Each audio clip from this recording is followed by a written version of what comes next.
Shalom, everyone. This is Kobe, and welcome to Grafted into Yahuah. Right now, I'm showing you a scripture from Romans chapter 8, verse 28. And we know that all things work together for good to those who love Yahuah, to those who are called according to his purpose.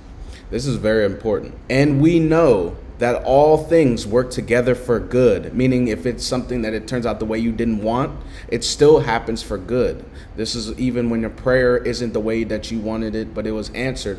If you're following Yahusha, all of it is still going to be for your good and for your favor. Understand that. Because it's Yahusha's will, not yours. Let Yahusha's will be done. Your thinking and your thoughts are evil because of Adam. That's a fact. In our heart is evil and wickedness. That's another verse. And we know that all things work together for good to those who love Yahuah, to those who are called according to his purpose. The reason I'm bringing this up today is because just because you're reading this, if you're reading this and you're not immersed in the name Yahusha, if you're reading this and you don't keep the commandments, if you're reading this and you say JC and all this stuff, and you're saying LOR and you're saying GO, you're not this. He winks at your ignorance. But if you're just choosing to do it when you've heard it and people are telling you get immersed in the real name, if you're reading this, it doesn't apply to you. It says very clearly in the scripture.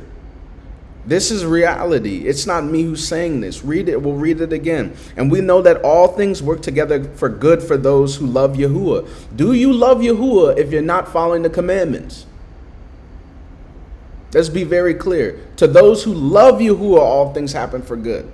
To those who are called according to his purpose. His purpose is to follow the commandments, help other people get immersed, celebrate the Kodesh days and feasts, and keep the commandments and spread the basor of his basor. That's what we're supposed to do. If you're not doing those things, and if you don't love Yahuah, then how could this verse apply to you? All things will not happen for good if you don't love Yahuah. And I rest my case. So you need to run to Yahusha. Shalom.